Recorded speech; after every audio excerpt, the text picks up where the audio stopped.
칼빈 선생님이 교회는 신자의 모든 믿는 자들의 어머니다, 그런 말씀을 우리에게 했는데,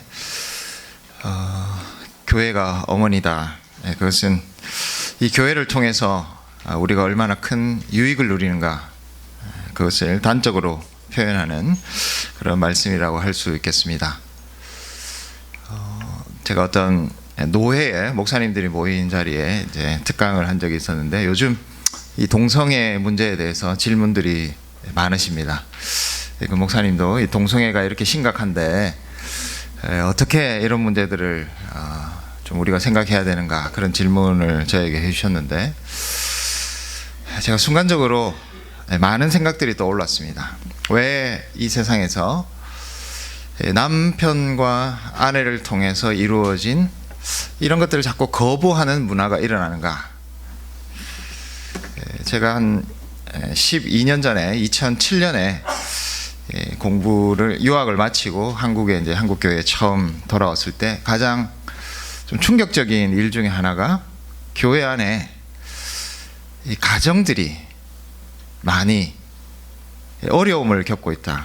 그러니까 이 가정이 파괴된 그런 경우들이, 제가 한 8년 정도 떠나 있었는데 그 사이에 너무나 급격하게 이 가정이 무너졌구나라는 것을 보고 그때 상당히 제가 충격을 받은 적이 있습니다. 그래서 제가 그 목사님께 이렇게 좀 대답을 했습니다. 만약 남자와 여자, 남성과 여성으로 이루어진 이 가정이 참 아름답고, 그리고 남편과 아내가 이루는 그 가정이 모든 사람들에게 참 복의 근원이 되는 그런 가정들이 교회로부터 출발해서 이 사회에 많다면, 동성애를 주장하는 사람들의 그 주장이 이 세상에 더 설득력을 얻을 수 있을까요? 저는 그렇게 순간적으로 그분에게 대답을 했습니다. 동성애가 문제입니다. 그러나 그들은 남성과 여성으로 이루어진 이 가정의 질서를 거부하고 그것에 벗어난, 하나님의 이 창조 질서를 벗어나는 그런 주장들을 하는데, 과연 하나님께서 우리에게 만들어주신 가정, 남성과 여성을 통해서 이루어진 가정이 지금 그들에게 동성애가 아니라 정상적인 하나님의 창조 질서 안에 있는 이 가정이 정말 우리에게 복이 된다고 우리가 과감하게 그렇게 주장할 수 없는 시대가 되었기 때문에 저들의 목소리가 저렇게 더 힘을 얻지 않는가, 저는 마음속에 이런 생각을 해보았습니다. 제가 이 가정 이야기를 하는 이유는, 에베소서 말씀에 보면은 남편과 아내의 관계를 항상 그리스도와 교회의 관계를 통해서 설명합니다. 가정을 이룰 때 우리가 많이 희생해야 합니다. 피차 복종해야 합니다. 그러나 그렇게 복종해서 우리가 희생해서 이룬 가정, 남편과 아내로서 서로에게 순종함으로써 이루게 되는 그 가정이 우리에게 줄 수 있는 복이, 여러분 한번 자녀들을 생각해 보시고, 그리고 주변에 있는 이웃들을 생각해 보시면, 그렇게 잘 서나가는 가정을 통해서 얼마나 많은 주변의 사람들이 기쁨과 힘과 그리고 능력을 얻는지, 그것을 생각해 보면 한 가정이 가지는 그 힘의 원천은 엄청나게 크다는 것을 우리는 알 수 있습니다. 저는 이 가정처럼 우리가 함께 이루어가는 교회도, 모든 신자의 어머니인 이 교회도 얼마나 우리에게 큰 힘과 능력과 위로를 줄 수 있는가를 먼저 같이 기억했으면 좋겠습니다. 제가 어제 그 사르밧 과부의 집이 교회다, 이렇게 말씀을 드렸는데, 엘리야가 혼신의 힘을 다해서 정말 말씀이 있는 곳에 생명이 있습니다, 그것을 증거하기 위해서 자신의 전심을 다해서 그 아들을 살리려고 하나님께 매달렸습니다. 엘리야의 그 교회 안에서의 자신의 본분을 다하는 그런 사역이었습니다. 거기에 대해서 이 사르밧 과부는 당신이 하나님의 사람입니다, 당신의 말씀이 참 하나님의 말씀입니다. 그런 고백으로서 응답하였습니다. 이 과부가 계속해서 당신은 이렇게 엘리야를 향해서 말했지만, 여러분, 엘리야의 이름 자체가 나의 하나님은 여호와십니다. 이름 자체가 굉장히 하나님 자신을 담고 있다는 것을 우리가 이 이름을 통해서 알 수 있습니다. 이 여인이 엘리야를 향해서 당신은 이렇게 말했지만 사실은 그것은 하나님을 향한 고백이었습니다. 당신이 진정으로 하나님이십니다. 당신의 말씀이 정말로 진실합니다. 한 성도가 교회 안에서 이렇게 진실된 고백, 곧 가르쳐진 말씀과 말씀이 전해질 때 거기에 대해서 진실되게 고백하는 참 아름다운 교회가 이 사르밧 과부의 집에서 이루어졌습니다. 엘리야가 갈멜산에서 큰 능력을 발휘할 수 있었던 그 힘의 원천, 능력의 원천, 확신의 원천이 작은 이 사르밧 과부의 집에 있었던 교회 안에서 이미 이루어졌다는 것을 우리는 말씀을 통해서 확인할 수 있었습니다. 우리에게 그런 교회가 허락되기를 간절히 바랍니다. 여러분, 모든 믿는 자들의 어머니인 우리 한우리 교회가 이곳에서 모든 성도들이 복을 얻고 기쁨을 누리고 위로를 찾고, 그리고 여기에서 얻은 그 힘의 원천을 통해서 이 세상 속에서 정말 승리하는 그런 삶을 살아갈 수 있는 바로 그런 장소, 그곳이 이 한우리 교회가 되기를 간절히 바랍니다. 우리가 경험하는 그 따뜻하고 남편과 아내가 자신의 본분을 다함으로써, 자녀와 부모가 자기에게 주신 직분을 다함으로써 이루어지는 희생이 있죠. 어려움이 있습니다. 참아야 합니다. 피차 복종해야 합니다. 근데 내가 조금 하는, 제가 표현이 너무 조금이라고 해서 죄송합니다. 여러분, 많이 희생하셔야 되죠, 가정에서. 근데 그렇게 우리가 희생하는 것에 비해서 그 작은 복종과 희생을 통해서 우리가 이루는 그 가정이 베풀 수 있는 은혜는 엄청나게 크다는 것을 우리는 경험할 수 있습니다. 이 가정에 대해서 굉장히 부정적인 그런 이야기들이 세상에 많이 돌고 있기 때문에 제가 청년들을 만날 때는 항상 이 가정을 강조합니다. 제가 그 유학을 마치고 한국에 왔을 때 교회에서 사역을 하면서 심지어 그 청년들의, 결혼하지 않은 청년들의 같은 구역에 있는 집사님들이 항상 청년들에게 뭐라고 이야기하느냐, 될 수 있으면 결혼하지 마라. 결혼은 사랑의 무덤이다. 3대째 덕을 쌓아야 주말 부부를 할 수 있다. 청년들이 그런 이야기를 해요. 물론 이해는 합니다. 가정을 이루는 것이, 남편과 아내가 되는 것이, 그리고 부모와 자녀로 살아가는 것이 제가 말씀드렸듯이 희생이 필요합니다. 근데 여러분, 우리에게 소망이 있어야 합니다.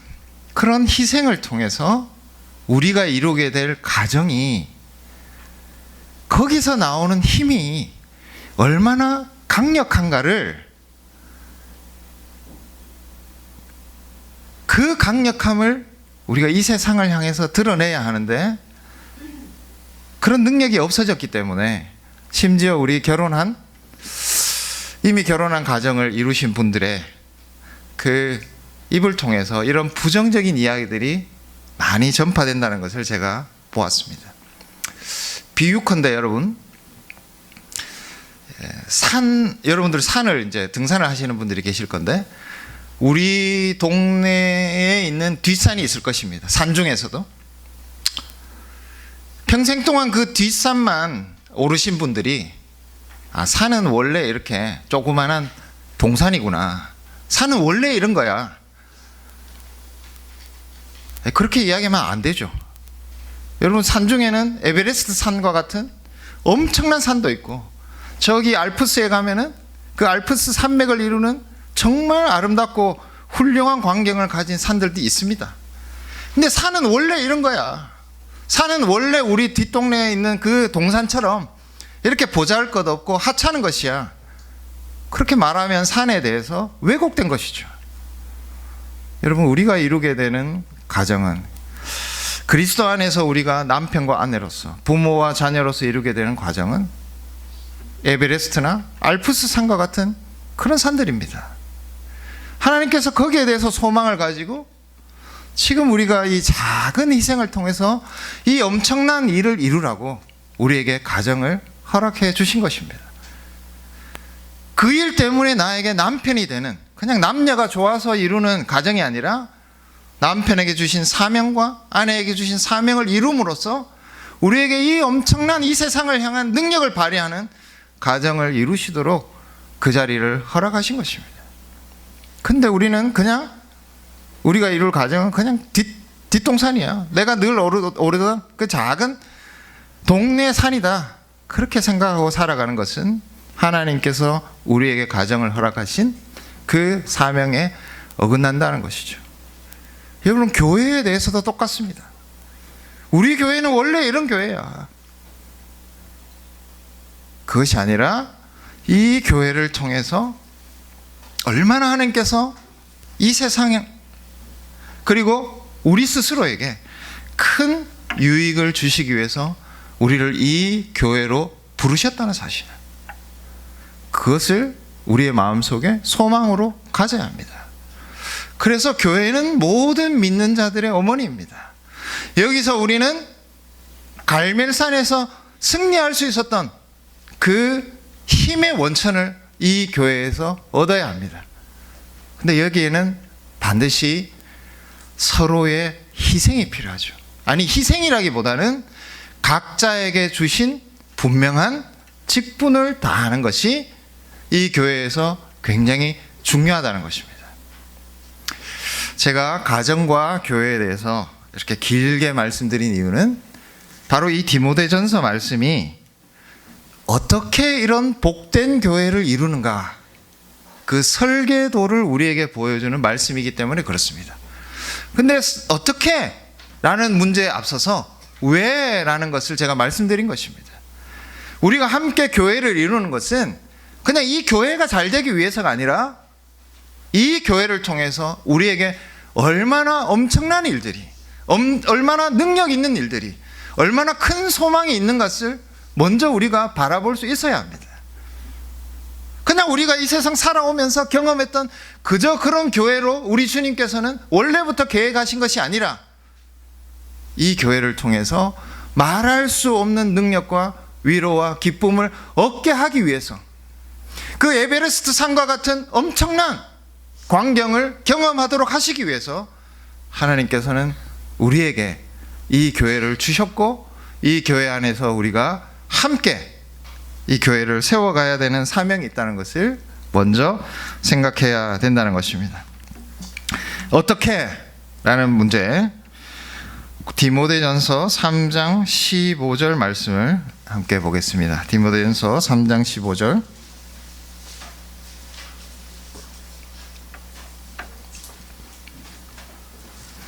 제가 읽겠습니다. 만일 내가 지체하면 너로 하여금 하나님의 집에서 어떻게 행하여야 할지를 알게 하려 함이니 이 집은 살아계신 하나님의 교회요 진리의 기둥과 터니라. 어떻게가 있죠?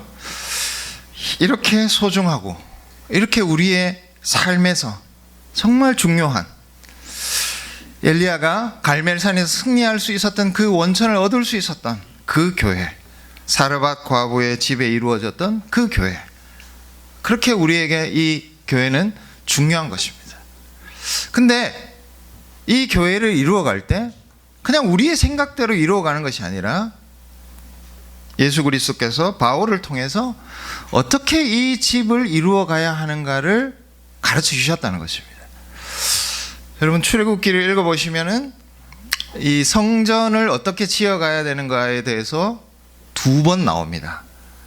굉장히 긴 본문이 아주 디테일한 내용이, 처음에는 하나님께서 성막을 이렇게 지어라 라고 아주 세부적인 설명을 주시고 똑같은 이야기가 그 다음에 한 번 더 나와요. 두 번째는 뭐냐? 진짜 하나님께서 주신 그 말씀대로 그대로 이루었다는 것을 확인하기 위해서 그 다음에 출애굽기에 마지막에 성막에 대한 이야기가 2번 나옵니다. 신약에서는 이제 이 성막이 없기 때문에 교회는 우리 마음대로 그냥 행하면 되겠구나 그렇게 생각할 수 있지만 신약에도 설계도가 있습니다. 신약 성경에도 하나님의 집을 어떻게 지어가야 되는가에 대한 분명한 설계도를 바울을 통해서 주셨다는 것입니다. 물론 구약 성경에 주신 성막을 지어가는 것과는 다른 설계도입니다. 그러나 분명히 우리에게 어머니와 같은 이 교회를, 우리에게 말할 수 없는 능력과 위로의 원천인 이 교회를, 여기로부터 우리가 끊임없이 생명의 샘물을 받아 먹어야 되는 이 교회를 그냥 우리 생각대로, 세상에 유행하는 어떤 사상대로 그렇게 교회를 세워가는 것이 아니라 어떻게 이 하나님의 집을 이루어 가야 될 것인가를 디모데전서, 디모데후서를 통해서 바울이 분명히 전하고 있다는 것이죠.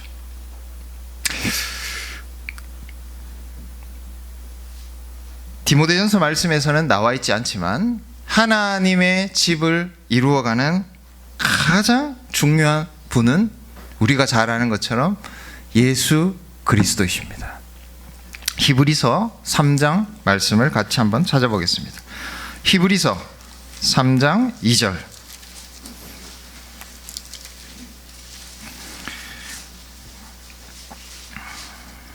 히브리서 3장 2절을 보겠습니다. 그는 바로 앞에 보시면 사도이시며 대제사장이신 예수를, 바로 그 사도이시며 대제사장이신 예수, 그분께서 자기를 세우신 이에게 신실하기를 모세가 하나님의 온 집에서 한 것 같이. 여기서 집을 짓는 비유가 나옵니다. 모세가 한 것처럼 우리 주님께서도 집을 세워가고 계시다, 그렇게 말합니다. 그리고 6절 말씀에 보면은 그리스도는 하나님의 집을 맡은 아들로서 그와 같이 하셨으니 우리가 소망의 확신과 자랑을 끝까지 굳게 잡고 있으면 우리는 그의 집이다. 여기서 그리스도가 이제 이 하나님의 집을 맡은 분이시다라는 것을 분명히 우리에게 밝혀주고 있습니다. 그리고 우리가 집이다, 그렇게 이야기하고 있죠. 항상 하나님의 집을 지어갈 때 항상 우리가 돌아가야 되는 생각은 우리 주님께서 내가 어떤 일을 맡아서, 내가 어떤 부서를 봉사해서 그렇게 이 집이 지어져 가는 것이 아니라 우리 주님께서 이 집을 지어 가시는 유일한 분이시라는 것을 우리는 항상 생각해야 합니다. 그게 항상 전제되어 있어야 돼요, 우리의 머릿속에. 자, 이렇게 하나님의 집을 지어갈 때 구체적으로 어떤 것들이 있어야 되는가? 디모데전서 말씀으로 다시 돌아가 보면, 여러분들 디모데전서를 언제 많이 접하십니까? 주로 임직식 때 이 본문을 가지고 많이 설교를 하기 때문에, 장립 집사님의 임직식, 장로님들의 임직식, 목사님의 임직식 때 항상 이 디모데전서 본문을 여러분들이 접하실 것입니다. 굉장히 중요한 직분입니다. 3장에 나오는, 디모데전서 3장에 나오는 집사와 감독, 곧 우리에게는 장로님들과 목사님, 이것이 분명히 3장 말씀에 나옵니다. 그래서 이 하나님의 집을 이루어갈 때 이런 직분자들이 매우 중요하다는 것을 우리는 알 수 있죠. 그러나 3장 말씀에 앞서서 먼저 나오는, 이것은 교회의 공적인 직분은 아니지만 하나님께서 맡겨주신 어떤 소임이, 직분과 같은 어떤 사명이 있는 것에 대해서 집사와 이 감독보다 먼저 나오는 사람들이 있습니다.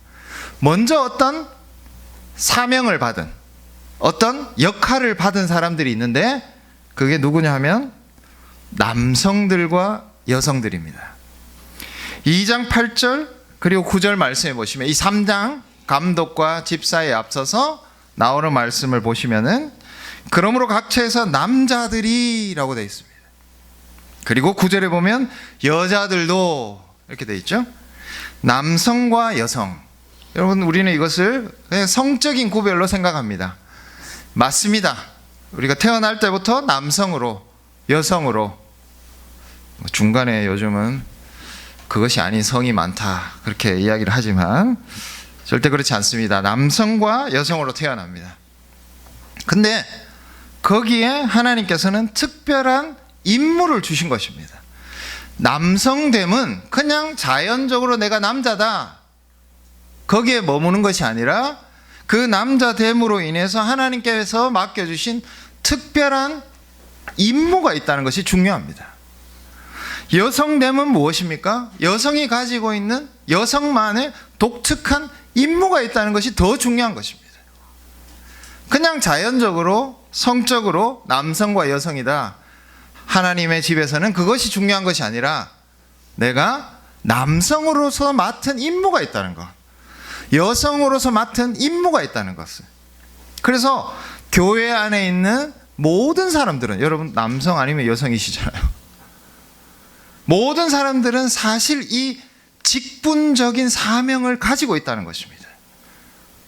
여러분, 교회의 직분자들만 어떤 임무를 가지고 있는 것이 아니라 남성됨, 여성됨 자체가 이미 직분입니다. 제가 이렇게 말씀드리면 이제 혼동이 될까봐 잘 말씀드리기 힘든데, 특별한 남성으로서의 직분적 사명이 있고 여성으로서의 직분적 사명이 있다는 것을.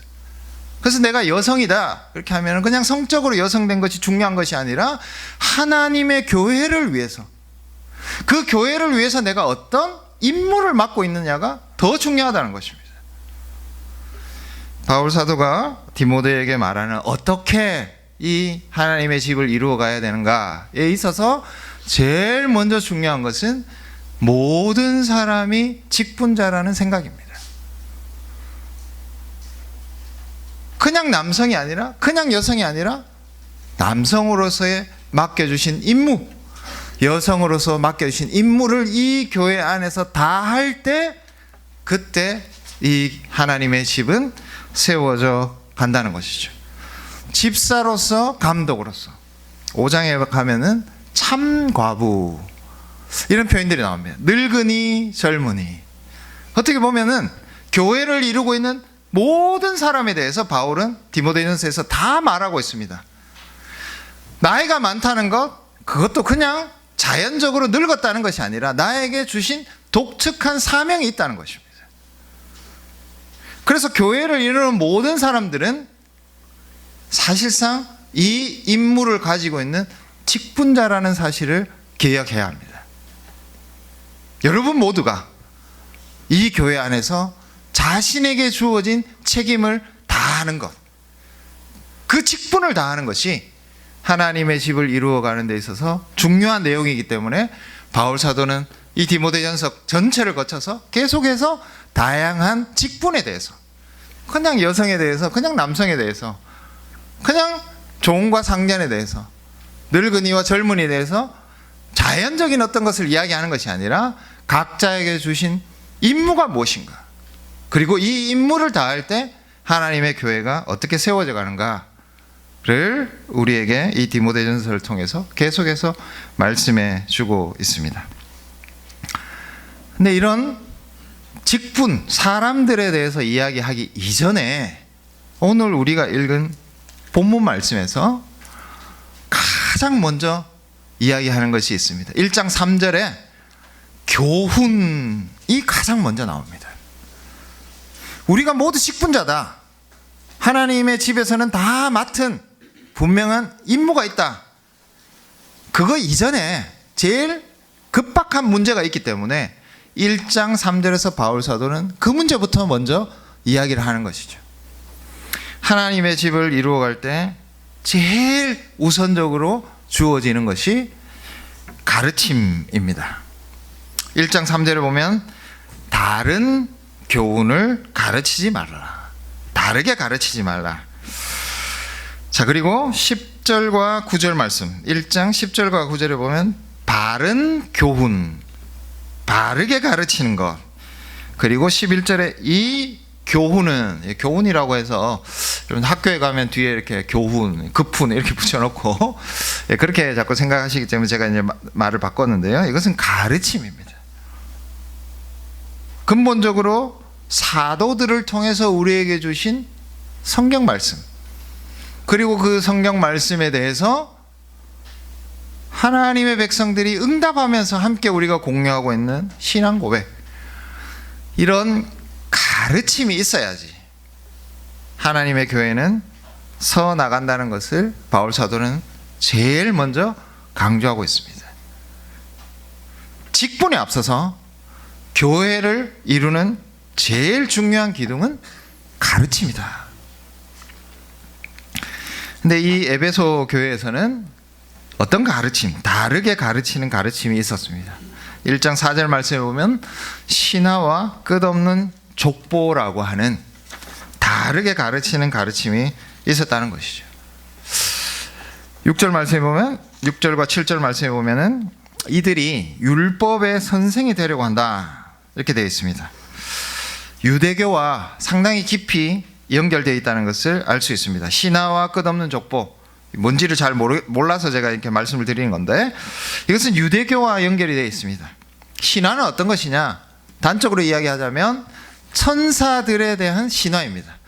골로새서를 보면은 천사 숭배가 너희 가운데 팽배해 있다, 그것을 바울 사도가 골로새 교회에게 꾸짖고 있는데, 왜 유대교에서 천사를 숭배하게 되었을까?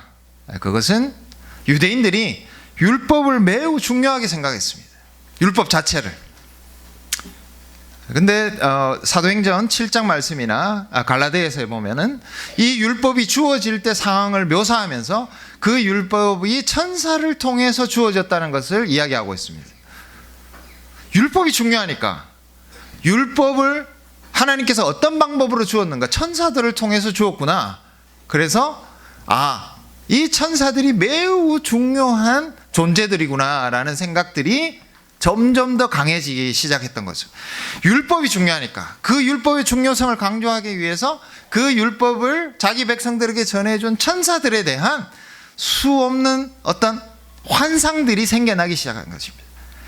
천사들에 대해서 굉장히 그럴듯하게 이야기를 꾸며야 그 천사들이 준 이 율법이 중요하게 부각이 되겠죠. 그래서 자연스럽게 유대교 안에서 천사 숭배 사상이 일어나기 시작한 것입니다. 여기서 말하는 신화는 그리스 신화, 그런 신화를 말하는 것이 아니라 천사를 숭배하게 된, 천사를 둘러싼, 율법을 준 천사들을 둘러싼 여러 가지 천사 숭배와 같은 사상들, 천사들에 대한 매우 신비한 이야기들을 만들어내서 이렇게 신비한 천사들이 준 율법이니까 진짜 율법이 중요하다, 이렇게 말하려고 했던 유대교 안에서 나타난 천사 숭배의 신화, 그것을 말하고 있습니다. 끝없는 족보는 어떤 것입니까?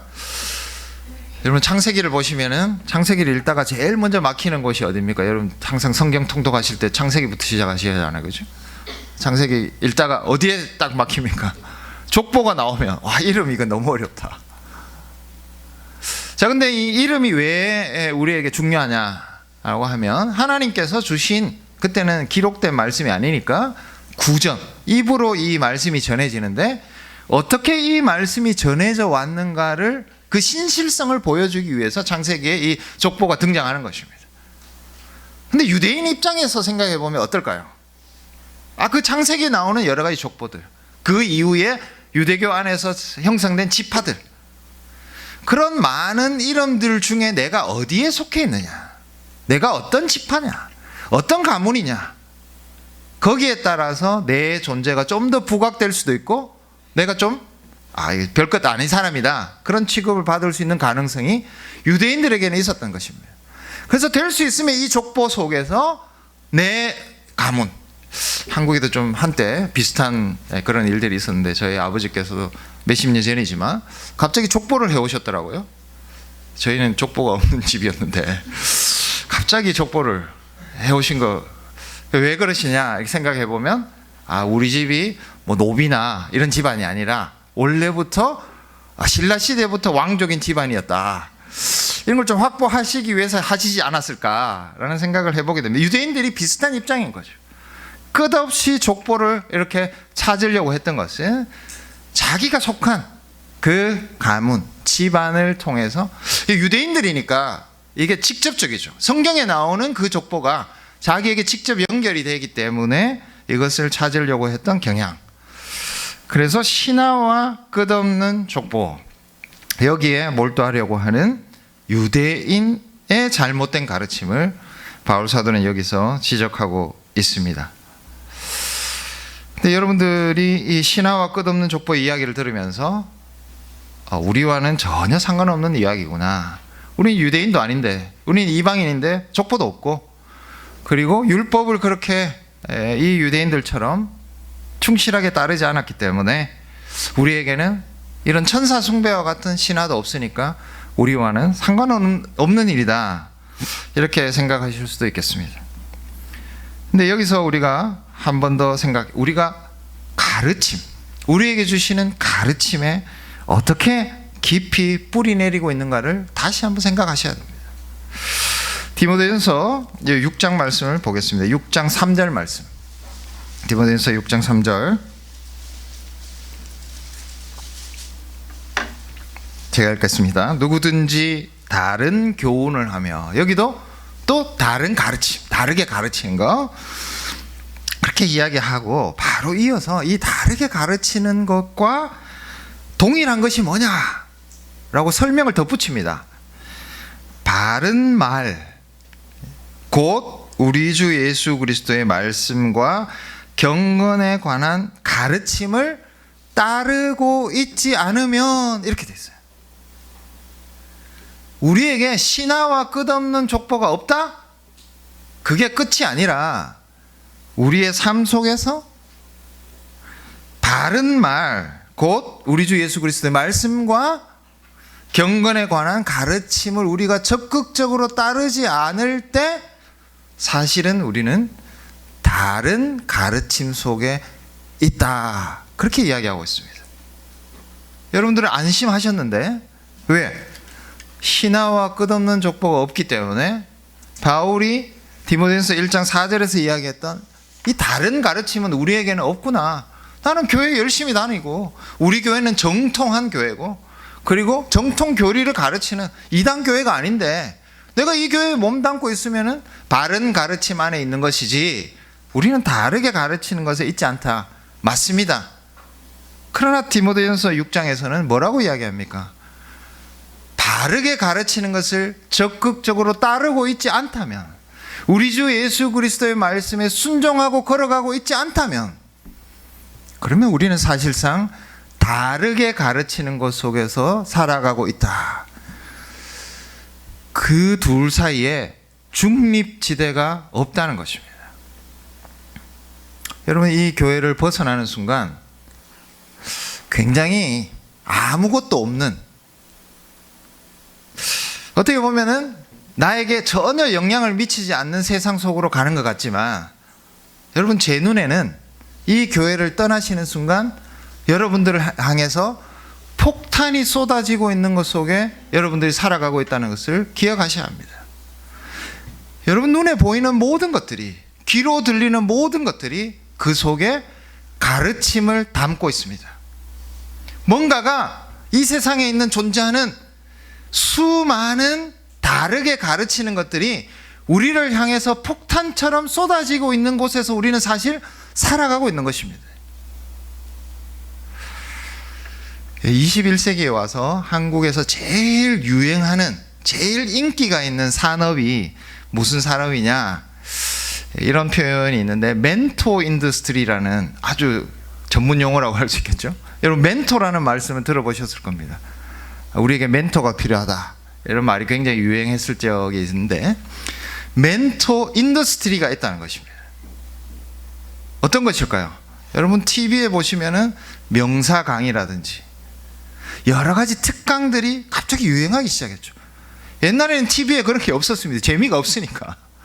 근데 요즘에는 얼마나 많은 사람들이 나와서 인생은 이렇게 살아야 한다, 당신이 행복해지려면은 이 선택을 해야 한다, 당신이 참 기쁨을, 유익을 얻으려면은 이것이 당신에게 좋은 것이다, 이렇게 우리를 설득하는 수없이 많은 강의들이 우리를 향해서 쏟아지고 있습니다. 그것이 그냥 강의가 아니라 그 속에는 나름의 복음들을 담고 있습니다. 이것이 행복이다. 이것이 기쁨이다. 이것이 당신의 인생의 진정한 의미다.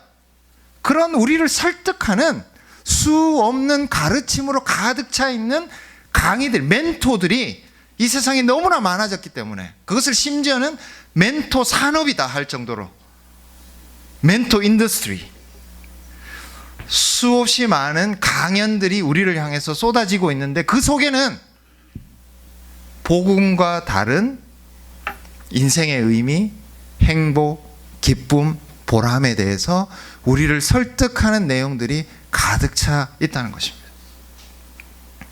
제가 지역교회에서 부목사로 섬기면서, 풀타임 부목사로 섬기면서 굉장히 어려움 중에 하나가 무엇이었냐면,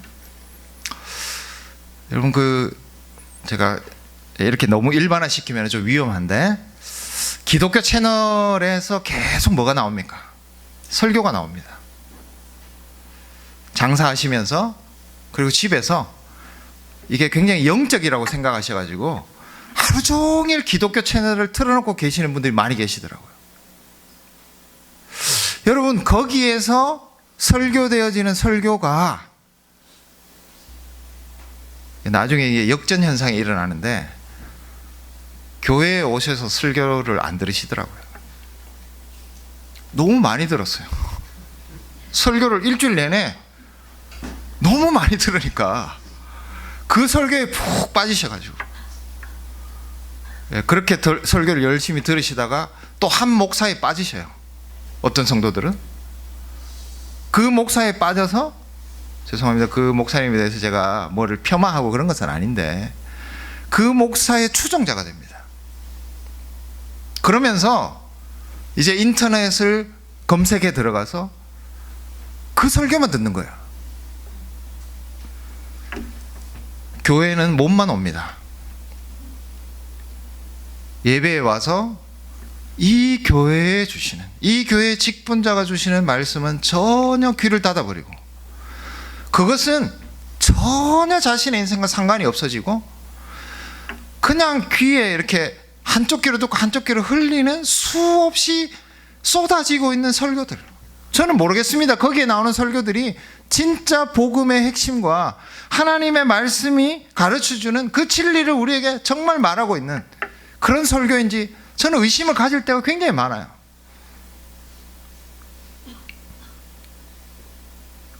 교회에 와서는 교회에서 가르치는데요, 우리가 한우리 교회를 통해서 우리 주님께서 주시는 설교는 전혀 듣지 않고, 왜 그게 중요합니까? 제가 말씀드렸다시피 우리는 함께 하나님의 집을 세워가는 사람들입니다.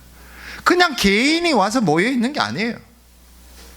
근데 이 교회에 주시는 말씀에 대해서는 완전히 귀를 닫아버리고, 무슨 방향을 향하든지 무슨 목적을 향하는지 전혀 목적이 없는 그 매체에서 흘러나오는 그 설교의 홍수 속에 젖어서 마치 자기가 굉장히 영적인 사람이 된 것처럼, 마치 자기가 굉장히 높은 수준의, 나는 설교를 많이 들었으니까 이렇게 많은 설교를 내가 하루 종일 듣고 있으니까 난 굉장히 영적인 사람이다, 그런 착각에 빠져있는 매우 영적이지 못한 분들을 제가 많이 보았습니다.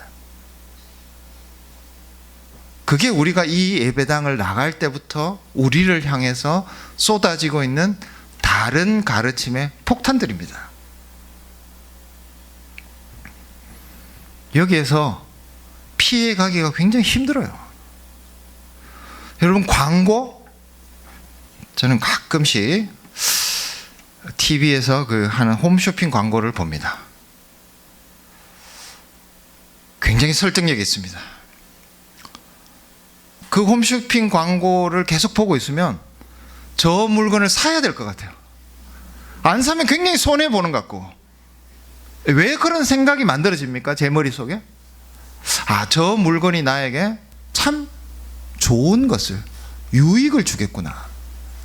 저게 있으면은 내 인생에 참 행복해지고 굉장히 편해지겠다. 저거 한번 해봐야지. 심지어 이 홈쇼핑 광고도 우리에게 뭘 팔고 있습니까? 그냥 물건을 파는 것이 아니라 메시지를 팔고 있습니다.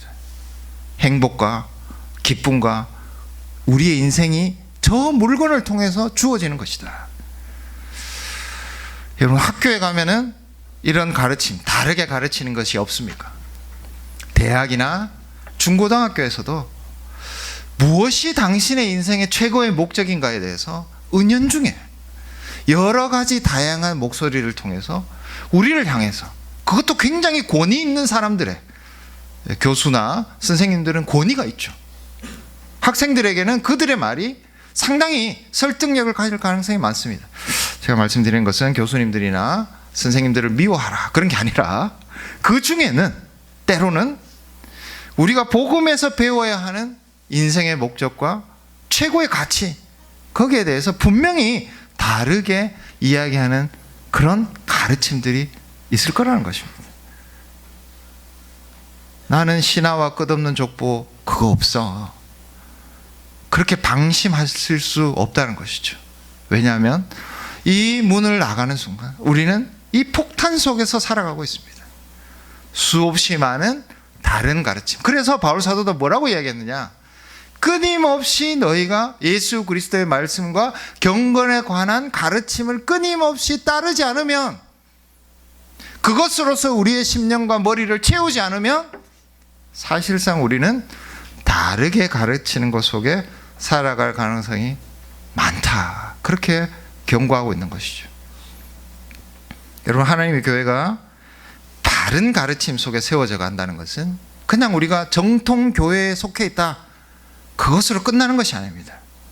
그 정통 교회 속에서 가르쳐지는 말씀과 신앙 고백, 그것이 끊임없이 우리에게 채워지고 끊임없이 우리가 그것을 따르려는 노력 가운데 있을 때 비로소 우리에게 다르게 가르치는 것이 덜 영향을 주고 그 폭탄에 맞아도 이겨낼 수 있는 그런 사람들이 될 수 있다는 것입니다. 이 교회 안에서 우리는 계속해서 가르침을 받아야 합니다. 여러분, 우리가 점점 덜 모입니다. 분명히 히브리서 말씀에 보면 모이기를 힘쓰라. 그런데 모이기를 힘쓰라는 것은 그냥 카페에서 교제하기 위해서 모이는 것이 아니라 초대교회는 모두 예배를 위한 것이었습니다. 점점 덜 모이고 점점 안 모입니다. 그러면은 편하긴 하겠죠. 그러나 한편으로는 우리에게 다르게 가르치는 그 가르침이 점점 더 우리에게 영향을 미칠 가능성이 많아진다는 것입니다.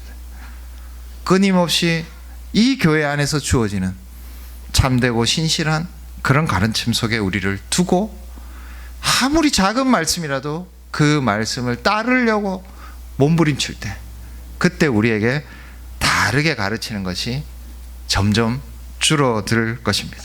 교회는 바른 가르침 위에 세워져야 한다. 바울이 이것이 가장 중요한 문제이기 때문에 제일 먼저 이야기를 했습니다. 여러분, 주일에만 오시는 분들에게는 죄송한데 우리 말씀 사경에 자주 안 하는 것이니까 제가 오늘 좀 설교를 길게 하겠습니다. 그래서 조금만 참으십시오. 자, 이렇게 바르게 가르치는 것을 이야기한 첫 번째 기둥을 이야기한 바울 사도가 5절 말씀에 이 가르침에 목적이 있다고 말합니다. 그러니까 가르침은 가르침으로서 중요한데 그 가르침을 통해서 어디로 우리가 옮겨져야 합니다. 전진해 나가야 합니다. 가르침을 받는 것에서 나는 많이 가르치고 있으니까 나는 충분하고 이 교회 안에서 내가 바르게 교회를 세워가는 것이구나, 그렇게만 생각하면 안 된다는 것이죠. 이 교훈은 그 다음 목적지를 향해야 합니다. 그러면서 바울 사도가 이 목적지가 무엇이냐? 사랑이다, 그렇게 말합니다. 근데 이 사랑을 꾸미는 세 꾸민 말이 있습니다. 청결한 마음, 선한 양심, 거짓이 없는 믿음. 이 세 가지를 통해서 나오는 사랑, 이건 어떤 사랑입니까? 이것은 하나님 사랑입니다. 그러니까 우리 형제 자매들 간의 사랑이 아니에요. 왜냐하면 디모데 전후서에서 청결한 마음, 선한 양심, 거짓이 없는 믿음과 비슷한 표현들이 나오는데 그 표현들이 나올 때마다 그것은 하나님을 예배하는 것과 연결되어 있습니다. 단적으로 디모데후서 2장 22절 말씀을 보겠습니다. 디모데후서 2장 22절.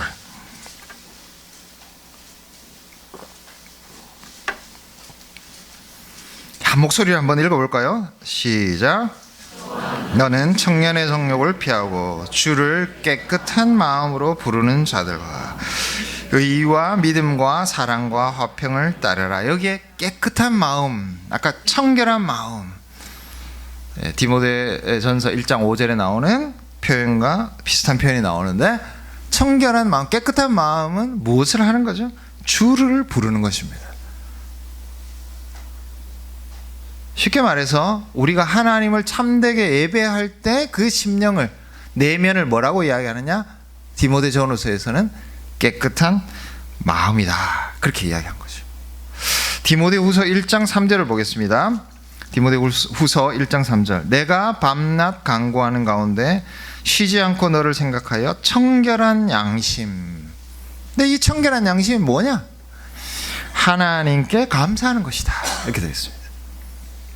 정한 마음, 청결한 양심, 깨끗한 마음, 이 모든 것은 하나님을 온전히 예배할 때 우리의 내면을 말하는 것입니다.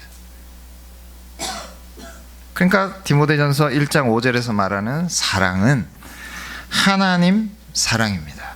곧 하나님을 향한 바른 예배를 말하는 것이죠. 많은 가르침, 그것을 통해서 우리는 어떤 목적지에 이르러야 합니까? 바로 하나님을 온전히 예배하는 바른 예배에 이르러야 합니다. 바른 예배.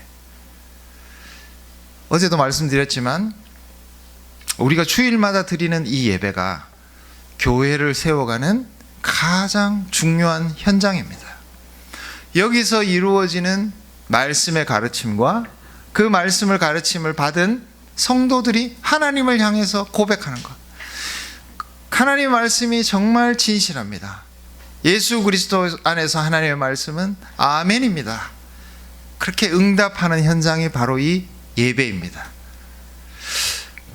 많이 배웠는데, 많은 가르침을 받았는데 우리에게 바른 예배가 없다면 우린 그 가르침에 대해서 다시 생각해 보아야 합니다. 가르침의 목적은 하나님을 바르게 예배하는 데 있습니다. 이 세상에 하나님만이 유일한 나의 인생의 가치라는 것을 끊임없이 고백하는 데에 가르침의 목적이 있습니다. 하나님만을 사랑하는 것, 그것이 모든 가르침의 목적이기 때문에 하나님의 교회에서는 바른 예배가 중요하다는 것입니다. 제가 이 세 기둥에 대해서 말씀을 드렸습니다. 우리는 모두 직분자다. 우리의 직분, 그리고 가르침, 그리고 세 번째 바른 예배. 너무 옛날 이야기라서 여러분들에게 설득이 될지 모르겠지만 종교개혁을 일으킨 중요한 인물 중에 한 분이 칼빈 목사님입니다. 칼빈 목사님이 처음 목회를 시작할 때 그때 작성한 세 문서가 있습니다. 문서. 첫 번째는 제네바 신앙 고백이라고 해서 우리가 기독교 강요 나중에 이렇게 알고 있는 이 신앙 고백서를 처음으로 작성했습니다. 두 번째는 예배 모범이라고 하는, 우리가 좀 시편을 부르고 있죠. 제네바에서는 시편 찬송을 했습니다. 없었던 찬송입니다. 칼빈 선생님이 하나님의 말씀으로 우리는 찬송해야 된다, 그렇게 해서 찬송을 어떻게 불러야 할 것인가, 예배를 어떻게 드려야 할 것인가, 그런 예배 모범을 작성했습니다. 세 번째로 교회 칠이서라고 해서 직분자가 누구이며 어떤 직분자를 교회 안에 세워야 하는가, 정리를 하자면 어떤 가르침, 어떤 예배, 어떤 직분자에 대한 문서를 처음으로 작성했습니다. 이 디모데전서의 말씀을 따라서 교회가 어떻게 세워져 가야 되는가를 이 말씀을 따라서 고민하다 보니 자연스럽게 가르침과 예배와 직분을 통해서 교회는 세워져 가야 된다는 생각을 가지게 되었고, 목회를 하면서 제일 먼저 중요한 문서, 어려운 문서는 아니에요. 간단한 문서들이지만 그런 이 세 문서를 작성해서 이것을 지켜나가는 교회가 되어야 된다라는 것을 종교개혁의 신앙의 선배들도 똑같이 우리에게 증거해 주고 있습니다. 다시 본문 말씀으로 돌아가 보자면 11절 말씀에 이 교훈은 내게 맡기신 바 복되신 하나님의 영광의 복음을 따름이니라. 여기서 복이 나옵니다. 복. 갑자기 바울 사도는 왜 이 복을 이야기하는 것일까요? 자, 이 복되신 하나님을 이야기하기 전에 9절과 10절에서 나오는 내용들은 십계명의 말씀입니다. 여러분, 구약 성도들에게 이 십계명의 말씀이 언제 주어졌습니까? 가나안에 들어가기 전에. 그 가나안 땅에 들어갔을 때 너희에게 어떤 일이 있어야 되는가, 그것을 말씀하면서 이 십계명의 말씀대로 너희가 살아야 된다. 그 상황 속에서 이 십계명의 말씀을 주셨습니다. 가나안 땅은 복된 땅이 아닙니다. 늘 이스라엘 백성들은 애굽으로 돌아가고자 했죠. 왜? 그 땅이 풍성하기 때문에. 가나안 땅은 굉장히 독특한 땅입니다. 복된 땅이 아니라 근본적으로 조건이 있습니다. 이 땅이 복되기 위해서는 이른 비와 늦은 비가 내려야 복된 땅이 되는 것입니다. 그 비가 없다면 이 땅은 그냥 황폐한 땅입니다. 근데 애굽 땅은 어떤 땅입니까? 늘 나일강이라는 큰 강이 있어서 물을 대을 수 있는, 사시사철 농사를 지을 수 있는 땅이었습니다. 직접 비교해보면 이집트 땅이 훨씬 복된 땅이죠. 그러나 하나님께서는 가나안이 너희에게 약속된 그 축복의 땅이라고 말씀해 주셨습니다. 이 축복은 어디에 전적으로 의존하고 있습니까? 이른 비와 늦은 비, 하나님께서 내려주시는 그 은혜의 비에 전적으로 의지하고 있는 땅입니다. 뭐가 복입니까? 그냥 강에 물이 많아서 늘 농사를 지을 수 있는 것이 복된 것이 아니라 우리의 인생이 전적으로 하나님께 매달려 있기 때문에 그것이 복이라는 것입니다. 하나님의 백성으로서 이 십계명의 말씀을 지키고 사는 것이 복이라는 것입니다. 이것이 십계명을 주실 때 하나님께서 의도하신 것입니다. 왜 바울은 갑자기 이 그림을 가지고 와서 여기에서 복되신 하나님의 영광을, 그 복음을 말하는 것일까요? 우리가 바른 직분자와 바른 가르침과 바른 예배 속에서 살아가는 교회, 이 교회가 복되신 하나님을 경험할 수 있는 유일한 곳이라는 것을 말하고 있는 것입니다. 여러분, 교회가 겉으로 보면은 힘든 곳이죠. 관계도 힘들고 여기서 내가 어떻게 해야 될지도 어려울 때가 많습니다. 보기 싫은 아무개도 있고요, 여기서 내가 희생해야 될 것도 많습니다. 그러나 그 희생을 통해서 우리가 인내하면서 이 교회 안에서 바른 가르침과 바른 예배 속에서 살아갈 때 그것만이 유일한 하나님의 복되신 장소라는 겁니다. 복되신 하나님을 어디에서 경험하느냐? 바른 가르침과 바른 예배를 가진 바른 직분자들이 살아가는 그곳이 유일하게 하나님의 복을 맛볼 수 있는 것이다. 복되신 하나님의 영광의 복음을 따르는 진리의 터인 이 교회, 거기에서 하나님의 복을 유일하게 경험할 수 있기 때문에 바울 사도는 오늘 말씀 마지막에서 복되신 하나님을 증거하고 있습니다. 여러분, 이 교회가 유일한, 정말 이 교회에서 우리에게 주어지는 그 모든 것들이 하나님의 복을 유일하게 이 땅에서 맛볼 수 있는, 마치 가나안 땅에 들어간 백성들이 이른 비와 늦은 비를 통해서 복되신 하나님을 경험했듯이 바른 가르침과 바른 예배 속에서 살아가고 있는 우리가, 그 교회가, 그 하나님의 집이 복되신 하나님을 만나는 유일한 장소입니다. 우리는 이 한우리 교회 속에 살아가고 있습니다. 그 중에 한 사람입니다. 우리에게 어려움이 있습니다. 희생이 있습니다.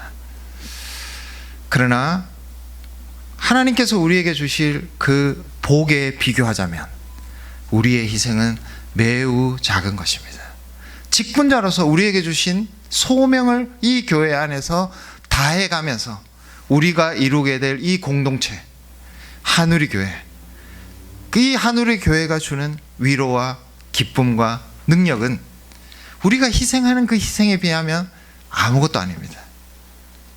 여러분의 작은 희생을 통해서 이 교회를 함께 세워가십시오. 아니, 지금도 하나님 우편에서 이 교회를 위해서 스스로를 희생하고 계시는, 주고 계시는 우리 주 예수 그리스도를 바라보십시오.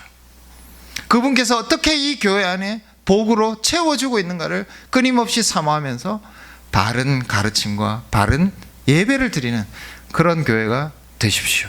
그리하여서 하나님의 복을 날마다, 주일마다 이 교회 안에서 맛볼 수 있는 복되신 성도 되기를 간절히 바랍니다. 기도하겠습니다. 하늘에 계신 우리 아버지 하나님, 우리 주님께서 하나님 우편에서 하나님의 집을 세워가고 계십니다. 우리도 그 세워가심을 따라서 직분자로서, 그리고 바른 가르침, 바른 예배로서 하나님의 집을 함께 세워가기를 원합니다. 주께서 이 안에서 이 세상에 유일한 복이 있다는 것을 우리로 하여금 깨닫게 하여 주시옵소서. 예수님 이름으로 기도합니다. 아멘.